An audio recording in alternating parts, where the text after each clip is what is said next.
This starts the fifth session in time-dependent revelation and today. From the last session, we found the three primary soul types include all possible soul types that can exist. It is also interesting to note that the rainbow gives colors by the kingly color purple for Yahweh, self with shades of green, and Satan is associated with the color red. In the previous session, part 4, we addressed the three primary soul types and identified all possible combinations of the indwelling Holy Spirit and sin nature that can exist, and also quantified them as the average of all items in the soul consistent with Yahweh's will or not. In this session, part 5, we'll address the quantitative properties of the soul, which places a divine timestamp on the Holy Bible. The following items will be addressed in this session. Yahweh's divine stamp will address how time-dependent revelation revealed in the Bible. Self's will and anxiety as identified in the Holy Bible. Properties of love, properties of faith, self's works, and the decision process are also analyzed. Properties of self-stability, grieving process, the premeditative process, and how one can manage their anxiety and what self's truth is. The duration of this session will be longer due to the amount of material that needs to be covered. As identified in part 1, time-dependent revelation provides a divine stamp when first Yahweh placed an item of knowledge in the Holy Bible that the author and society at that point in time have no idea that it existed. Secondly, these items of knowledge are revealed at a later future point in time and add understanding and clarity to the document for the people for whom it was intended. What items of knowledge were not present when the Holy Bible was written? The following diagram will correlate some of these key items of knowledge that were not present when the Bible was written.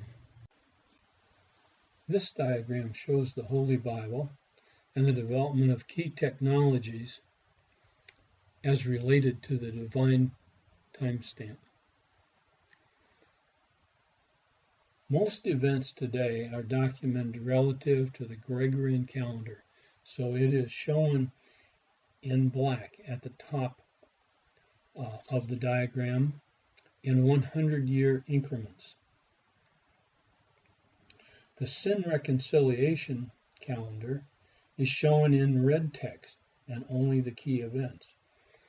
Starting at 1 AD, we have 4000 OS, which occurs between 28 and 34 AD.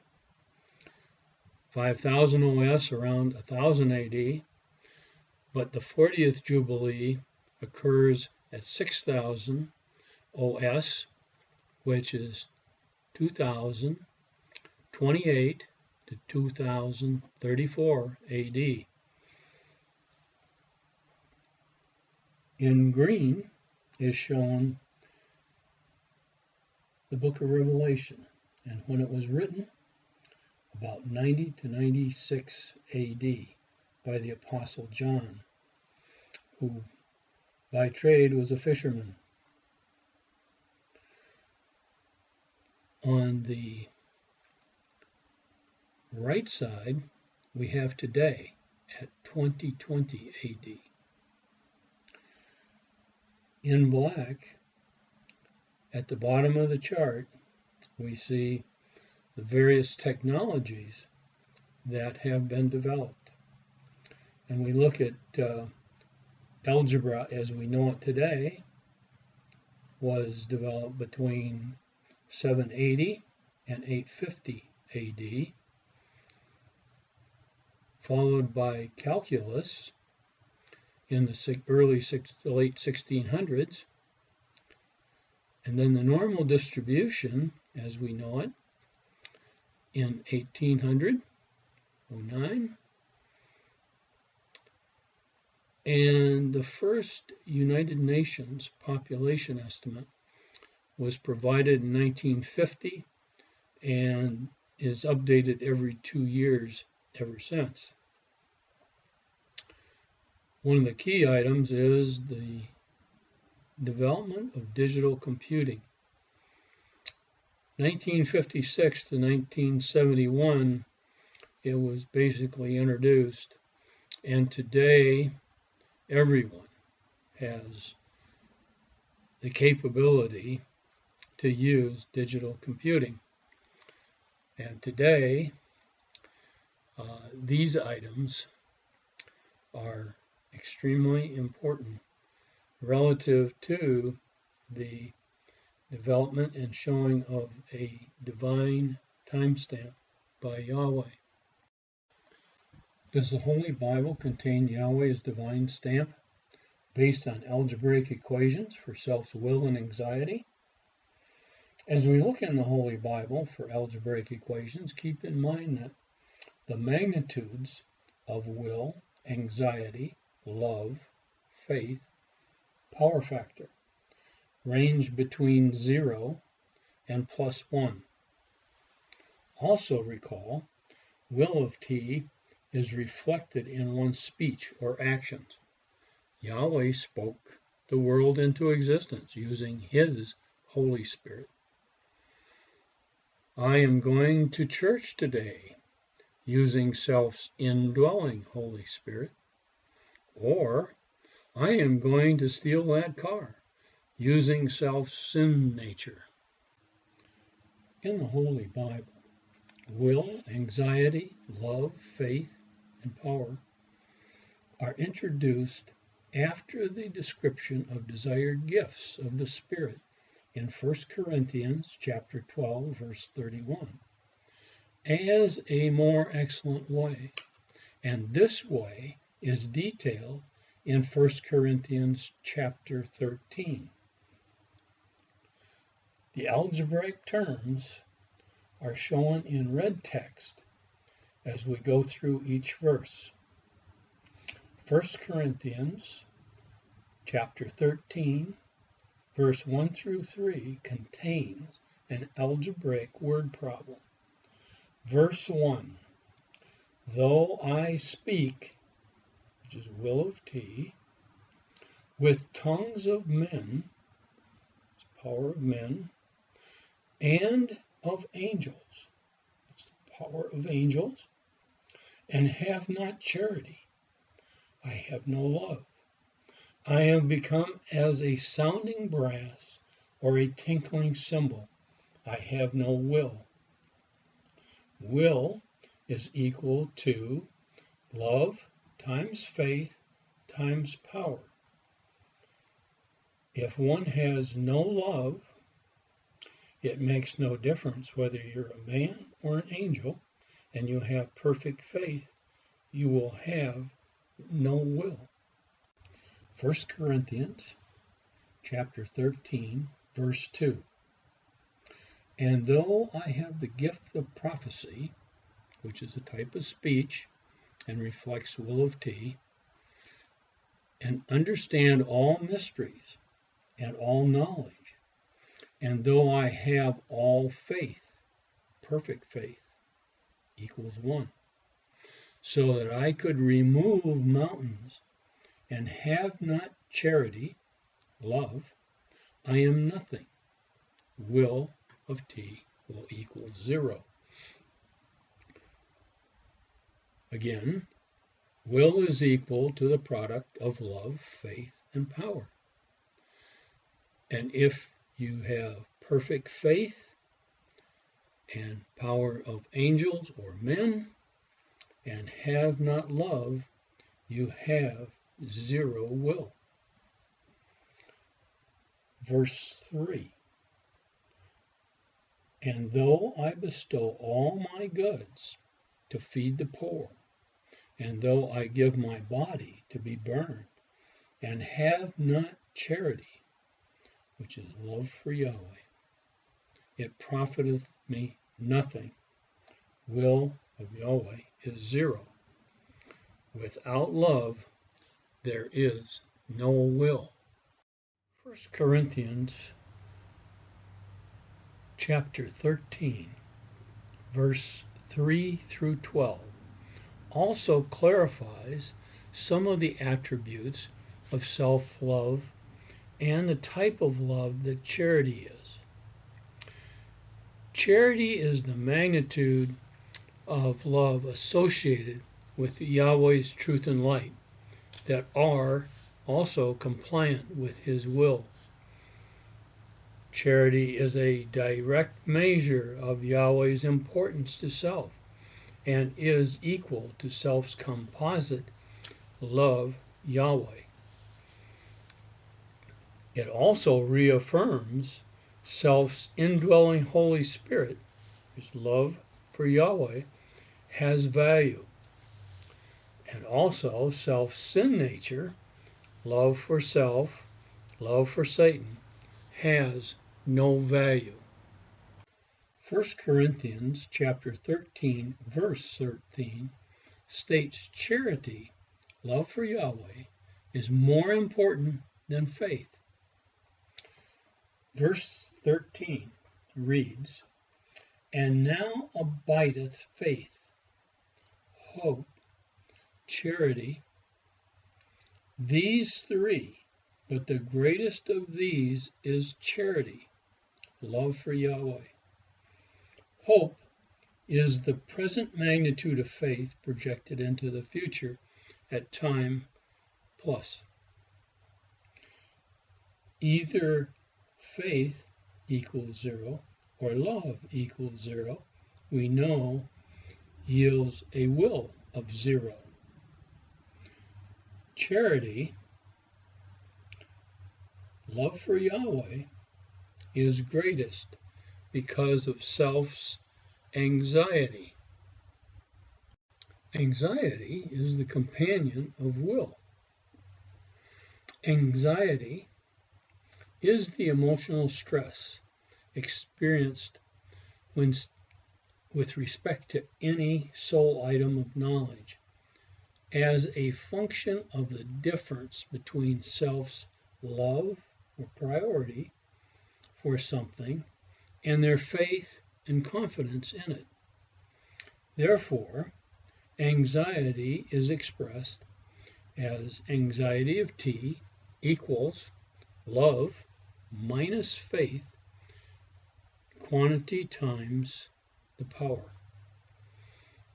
For f of t equals 0, anxiety is equal to the magnitude of the love times the power factor.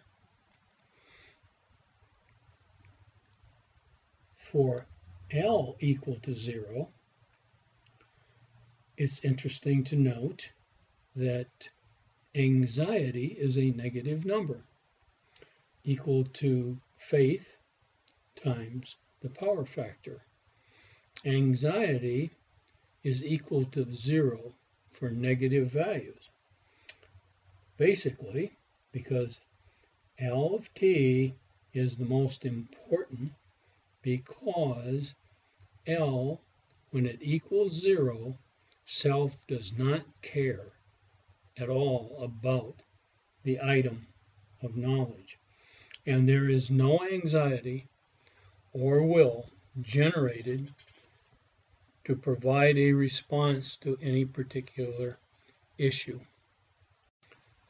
Note, the magnitude of anxiety increases when the difference between love and faith diverge, and a person will tend to become unstable And we will see this in more detail as we look at these terms individually.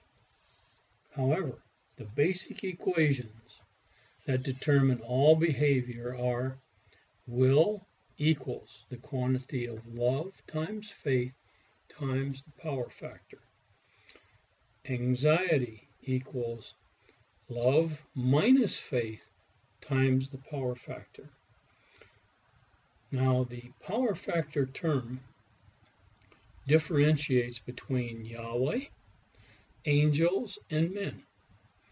The magnitude of power for Yahweh is perfect. It's equal to 1, and Yahweh is the only perfect individual. The magnitude of power for angels is much less than 1. This may be the reason that Satan and his followers, who were probably ignorant of the power factor, or they probably would not have rebelled against Yahweh in the first place. Then there's the magnitude of the power for men, which is much less than the angels. And this is probably to protect the true universe from the wicked souls of men who are in training to become angels. Moreover, the power factor does not impact the properties associated with will or anxiety with respect to love or faith. The power factor is simply a scale factor. Therefore, to simplify the analysis, the power factor will be dropped from the equations. So will be equal to love times faith, anxiety equal to love minus faith. Now, the properties of love and faith terms will be addressed separately. These terms are important because they determine all of human behavior. The love term is critical to human behavior. It is important to understand that priority and love are identical terms, represented by L of T. L of T reflects importance of an item of knowledge to self. The attributes associated with love are a direct result of changes in its magnitude. Self's love for an item of knowledge is updated anytime new information is received with regard to the item of knowledge. And the magnitude of love, therefore, changes as a function of time. Self is ignorant of an item of knowledge if it has not been introduced into his soul, which means love does not exist for it also. This figure illustrates love development for an item of knowledge that was introduced into a soul at event 1.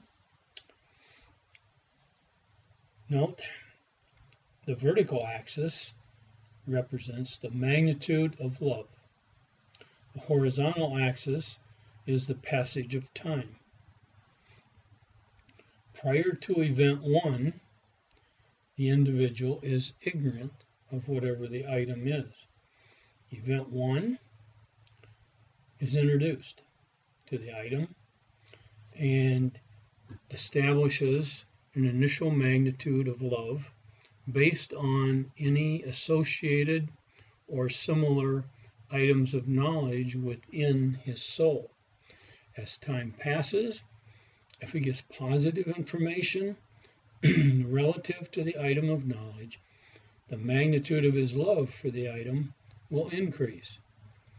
If he experiences negative or contrary information relative to the item, the magnitude of love will decrease. For example, in item 5, something negative occurred. Then, as time passes, more positive items, and the magnitude of his love continues to increase. Then there's a lapse of time before he encounters the event again, and so the magnitude of love would tend to decrease with no encounters over a long period of time. Then continued positive inputs will eventually bring the magnitude of the love to LA, or the addiction threshold. This is a very important threshold because you can be addicted to anything: spouse, fishing, drugs, and this threshold is different for every person. And once you get above the addiction threshold, it takes a large quantity of negative inputs in order to reduce the magnitude of your love for the item. The addiction threshold is important because as the magnitude of love increases, the sensitivity to contrary information is reduced. Once LA has been exceeded, many contrary events are required to reduce the magnitude of love again. Above the addiction threshold, it is extremely important to self. Yahweh wants every person to be addicted to him. L of T for a soul item is self-generated, based on what you prefer or like as received from your body senses. The Ten Commandments tells us how to set our loves to be in compliance with Yahweh's will, his Holy Spirit. The first commandment, thou shalt have no other gods before me. The second, thou shalt not make any graven images or bow down to them. The third, thou shalt not take the name of the Lord your God in vain. Number 4, thou shalt remember the Sabbath day and keep it holy. This is how you accomplish the first 3. You need 1 day in 7 to focus your attention on Yahweh, to maintain your love for him. The 5th commandment, thou shalt honor thy father and mother. 6th, thou shalt not murder. 7th, thou shalt not commit adultery. Number 8, thou shalt not steal. Number 9, thou shalt not bear false witness against thy neighbor. And number 10, thou shalt not covet that which is thy neighbor. Tells you how to accomplish the previous 5 commandments. If you do not break or covet, you will not break the previous commandment. Yahweh requires the magnitude of self-love to be as follows. Love of Yahweh, much greater than your neighbor, and the love for your neighbor is greater than equal to yourself. Self's love for Yahweh is a direct measure of how much you love Yahweh. Now, as we address the faith term, it has some properties that are similar to the love term that we've just discussed. Each item of knowledge in self-soul has an associated magnitude of faith. Like love and priority, it is important to understand that faith and confidence are identical and defined herein to be represented by the single term F of T. And the attributes of F of T are a result of changes in its magnitude. Also, self's f of t for an item of knowledge is updated any time that new information is received from the body sensors. And the magnitude of f of t changes as a function of time. Like love, self is ignorant of an item of knowledge if it is not introduced into one's soul, which means f of t does not exist for it. Similar to the love term, this figure is an example where f of t development for an item of knowledge that was introduced into a soul at event 1. The vertical axis is the magnitude of faith, and the horizontal axis is the passage of time. Starting at 0, event 1 is ignorant of the item until event 1 occurs.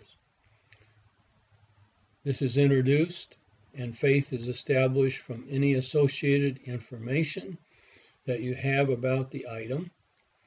And as positive information is received, your faith in the item increases. As negative information is received, faith in the item decreases. If you do not encounter the item for a long period of time, similar to love, the tendency is for the magnitude of faith to decrease. However, once you receive sufficient number of positive inputs, you reach the level of magnitude FH, or the heresy threshold. Now, the item of knowledge becomes your truth, and you reaffirm that particular item and are very confident in it. The heresy threshold also is different for every different person. The heresy threshold is similar to the addiction threshold in that as the magnitude of f of t increases, the sensitivity to contrary information is reduced. Once fh of t has been exceeded, many contrary events are required to reduce the magnitude of faith again. Above the heresy threshold, and self is extremely confident in the item, and it becomes self's truth, which is established anytime an item is above the heresy threshold. Faith also has a related to hope, where hope is self's expectation or the projection of the current magnitude of faith into the future. A unique property of faith for an item of knowledge is that it can either come from self or an external source and reflects the reconciliation of self's hope. If you do a task, your hope and faith are established by you. If you ask someone else to do a task, you hope for a certain outcome, but it is their response that impacts the magnitude of your faith for them. If they do it, your faith increases, or if they do not, your faith decreases. This brings up an interesting question. Why does Yahweh justify an individual by the magnitude of his faith in himself? The answer to this is because self's magnitude of faith for Yahweh can only come from self's acceptance of what Yahweh's provision is for him. Therefore, self's faith Yahweh is a direct measure of how much self trusts Yahweh. Self's love and faith determine the magnitude of will for anything. But how does self use all these wills in his soul? Will generates self's works by applying the decision process. When self makes a decision, the process is as follows. First, all items of knowledge associated with a decision will be evaluated based on the magnitude of the associated wills. Second, the item of knowledge with the maximum magnitude of will is selected. In this example, item 2 has the maximum associated will. The motive is determined by the maximum will, and this reflects what an individual really wants to do and forms all the basis for his subsequent actions. 3. Faith and love for all soul items associated with the decision are updated with new values once the decision has been made. 4. Self-speech and body actions directly reflect self's will or all the works that one performs. Where will determines what works a person will do, anxiety will determine how stable a person is, which is shown in this chart. Self-stability is a function of anxiety for any soul item. If we look at the vertical axis on the left-hand side of the chart, the magnitude of anxiety is represented at the top, starting at 1 and moving down to 0, and then is 0 subsequently to the bottom of the chart, because no anxiety is associated with negative values of anxiety. The horizontal axis starts at 0, faith, and 0 love at the left of the chart. Then all possible magnitudes of faith and love are addressed. If we start at the top of the chart, where love and faith are 0, and follow the line of no faith, where the magnitudes of faith remain 0, we wind up at the top of the chart where love is equal to a magnitude of 1, but faith is still 0. And the shading becomes more intense as we move to the top of the chart and indicates that the instability of self is increasing as we see the divergence between love and faith. If we return and start at the point on the left where love is equal to 0 and faith is equal to 0, and we follow the line of no anxiety, where love and faith have equal magnitudes, and wind up at the right-hand side with love equal to 1 and faith equal to 1. The white shading indicates that one is stable, and this is a very good condition. If we return to the left-hand side of the chart at love equals 0 and faith equals 0, and follow the line of no love, for all values, the love is 0. And we end where love is 0, but faith is 1. And the blue reflects the change in anxiety, but this is stable anxiety because the individual does not care about the item of knowledge. In summary, stability occurs when the difference between the magnitude of love and faith is equal to 0 or has a small magnitude, or when the magnitude of love is equal to 0 or has a small magnitude, primarily because self does not care about the soul item. Instability occurs when the magnitude of love and faith diverge, or when the magnitude of love is large because the soul item is very important to self.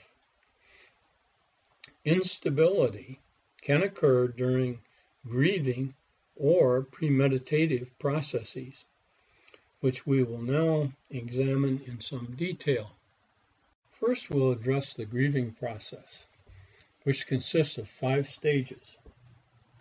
The 5 stages of grief were identified by Elizabeth Kubler-Ross in her book on Death and Dying, published in 1969. These are the 5 stages which were identified: denial, anger, bargaining, depression, and acceptance. The equation for anxiety adds insight into the grieving process. The relationship between love and faith as self resolves grief. Phase 1, denial, occurs when the magnitude of faith is above the heresy threshold and love is above the addiction threshold. Phase 2, anger, occurs when sufficient negative information is received to drive faith toward 0. Phase 3, guilt or bargaining, is entered as the magnitude of anxiety continues to decrease. Phase 4, rationalization or depression, is entered as the magnitude of anxiety continues to decrease. Phase 5, acceptance, is entered once stable levels of anxiety are achieved. The 5 stages of the grieving process, are illustrated below. The vertical axis at the left represents the magnitude of love in green and faith in blue. The horizontal axis is time, and the time spent in any phase will vary depending upon the individual and the event that triggered the grieving. The red shaded area is proportional to the anxiety, love minus faith.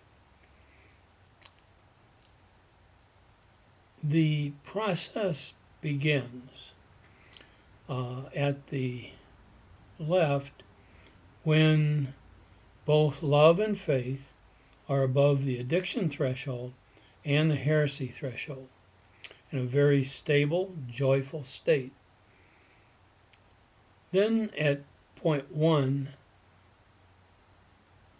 we have something, for example, the death of a spouse. Phase 1, denial, is entered. The state just can't be. My spouse is not dead. Then sufficient information about death drives the faith to 0. And that introduces the second phase, anger, which is basically, how can anyone let this happen?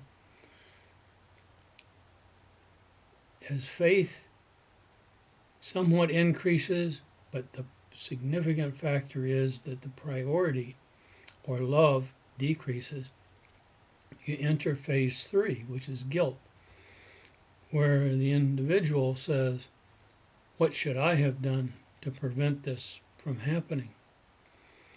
As time goes on, eventually you enter phase 4, rationalization, and one tends to understand that it was meant to be, and there was nothing that they could really have done at the time to avoid the situation. And then eventually the love and the faith come to acceptable levels, and you enter phase 4, which is acceptance, and the reality is exactly what it is. The grieving process, the premeditative process, consists of 5 stages. The first phase, appreciation, is the stable state characterized by a low level of anxiety. It's interesting to note that Yahweh gave the 10 Commandments, which tells mankind what his expectations are. In obedience to the 10th commandment, thou shalt not covet, what belongs to your neighbor will keep one from entering into the following 4 unstable phases. Phase 2, coveting, occurs when self raises his love for any item which he has a low value of faith that he can achieve. Phase 3, lusting, is entered when love continues to increase for the item at a greater rate than faith of achieving it. Phase 4, obsessive, is entered when love passes the addiction threshold and faith does not increase, resulting in continued increase in the magnitude of anxiety. Phase 5, reconciliation, is the level of anxiety where self is very unstable and must act to lower this unstable level of anxiety. This is often a violent state, and some of these premeditative acts are forbidden by the other commandments, 6 through 9.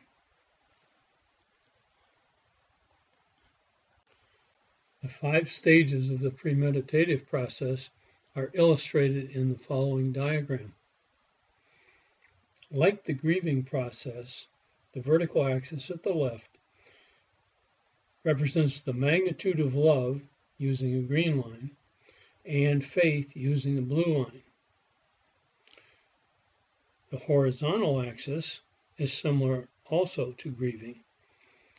The time spent in any phase will vary depending upon the individual and the event that triggered the premeditative activity. Also, the anxiety, which is proportional to the intensity of the red shading, increases as you move from left to right. If we start, for example, one may be ignorant of an item, or an item is in a stable level of anxiety when point 1 is approached. During phase 1, appreciation, everything is stable because love and faith are of similar magnitude. As time goes on, phase 2, coveting, is entered, and one's love for the item increases, but self is receiving mild rejection. and faith does not increase accordingly. Eventually, phase 3, lusting, is entered, and the process just becomes worse. One focuses more on loving the item, and their faith does not increase accordingly. And eventually, they'll enter phase 4, which is obsessive, where love goes over the addiction threshold and faith drops accordingly. This divergence makes one quite unstable, and they enter eventually into phase 5, which is reconciliation. In this state, the anxiety is absolutely unbearable, and the individual may murder, commit adultery, steal, or lie, anything to resolve the issue that he's trying to deal with. The appreciation phase is unique, being the only stable premeditative process, and it occurs when the magnitude of anxiety is small, because love and faith have similar values. Self also, in this state, has joy or peace, because the appreciation phase, when the magnitude of love and faith are high and anxiety is low or near zero, one experiences no anxiety. The premeditative appreciation phase is illustrated in the following diagram. Again, the vertical axis is the magnitude of love, using the green line, and faith using the blue line. The horizontal axis is time, and there is no limit to the magnitude of time. For example, one is ignorant and then possibly is introduced to their future spouse. Their love increases and their faith increases in time, and they are very close together, so there's little or no anxiety. Once above the addiction threshold and the heresy threshold, they experience peace and joy, and there is little or no anxiety in the entire time frame. Joy and peace is a good state to be in, but the Holy Bible also defines different types of hate. Hate is the anxiety experienced when one has a high magnitude of love with an associated low faith. Premeditative hate. Do not hate your enemies. Matthew chapter 5, verses 43 and 44. In other words, do not put a high magnitude of love on what your enemy has, which you cannot have. You need to put a high magnitude of love on your enemy, because if you do not understand your enemy, you will not know how to deal with him correctly. Priority on your enemy is extraordinarily important. Then there is grieving hate. Hate your parents and come follow me. It's Luke chapter 14, verse 26. It is good to have a high magnitude of love for your parents, but Yahweh demands a higher value of love, and you will need to accept the associated anxiety as you grieve not being with your parents. To manage anxiety, the goal is to have the magnitude of love and faith converge. To accomplish this, one must decide to take corrective action to resolve the issue. For example, do not buy a car you cannot afford, or study for an exam rather than party. Anxiety can also be reduced or increased by repetitive feedback via self-speech, self-talk, or self-body chemistry.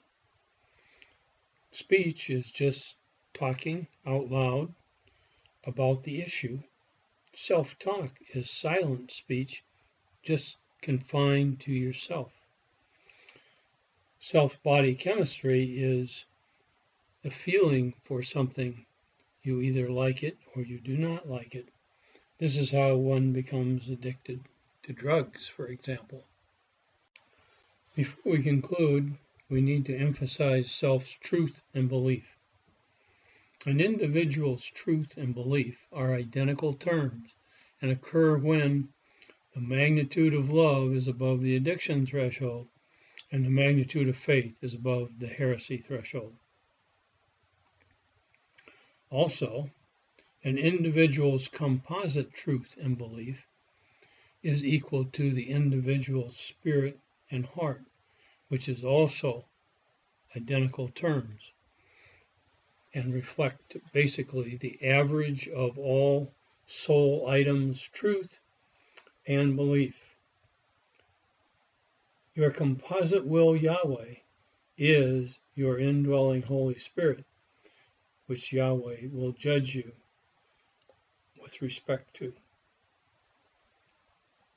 In the next session, Part 6, 7 Soul Types, we'll address the next divine stamp, which is how the 3 primary soul types relate to the 7 churches in the book of Revelation, and how they are distributed across the world's population.